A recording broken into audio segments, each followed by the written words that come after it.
We have an announcement finally on whether cell phones cause cancer. It's something that could affect all of us and our children. Scientists from the World Health Organization have been reviewing studies for the last week or so. I want to bring in our senior medical correspondent, Elizabeth Cohen, who joins us live with the findings. Essentially, what did they find? The World Health Organization says that the radiation from mobile devices like cell phones is a possible carcinogen to humans.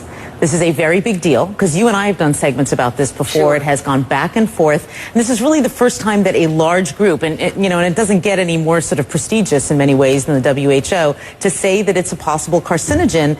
It puts it in the company of several other kinds of things. And so I want to tell you what it is, and I think that might give people an idea of what we're talking about. It puts it in the company of things like lead is also a possible carcinogen, according to the WHO, as well as engine exhaust and chloroform.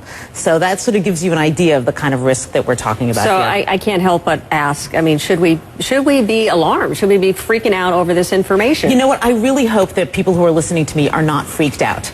For two reasons. One, they won't do the right thing, and we'll talk about what the right thing is in a minute. And two, they'll panic, and that's kind of silly because all these years we've been on cell phones and holding them to our heads, which is what we're talking about as being bad. That's done. You can't do anything about that. And if you're on the phone right now, you don't need to drop it. You know, it's not that kind of a carcinogen. It's a kind of a carcinogen, or allegedly, possibly, that would build up over time. One phone call, doctors tell me, is not going to give you cancer. So what should we be doing? With this new information, what on earth should we be doing now? We are so lucky that there is something that we can do, because a lot of medical problems we can't, but we're lucky that there is something, and I am holding it in my hands right now.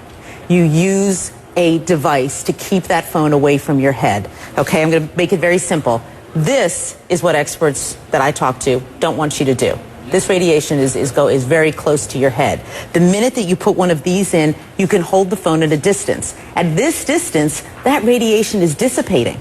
It's not going to affect you very much, if at all. Hold it away from your head, which means using a wired piece like this or a Bluetooth, or put it on speakerphone. Keep it away from your head. That's the bottom line, and it's really easy to do. I mean, I can count on one hand the number of times in the past year that I have spoken on the phone like this. I just don't do it. I'm going to change my habits.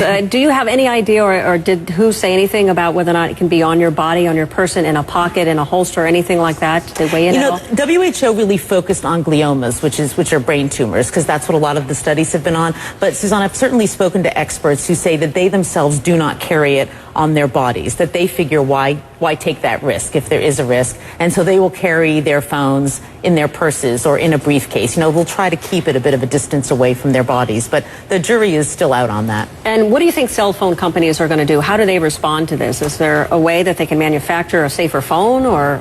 Right, we're seeking a response from the CTIA, which is the industry group, and I think what could happen is that people like the FCC, or other groups like that in other countries might say, this is important what the WHO is saying, and so maybe we ought to tell cell phone companies to make phones with lower radiation. You know, that's a possibility. They may say, tell cell phone companies, go back to the drawing board, come up with a phone that emits less radiation. So bottom line, for those who are watching and who've wondered about whether or not this causes cancer, right, it's all about keeping it away from your head. Right. The WHO says possibly. So experts I've talked to say, why in the world would you take the risk? Keep it away from your head by using some kind of an earpiece. All right, Elizabeth, thank you so much. Thanks. It's something a lot of people have been asking and wondering, and clearly we have something that is rather conclusive from a very prestigious organization. It is a big deal. It is. It is. All right. Thank you, Elizabeth. Thanks.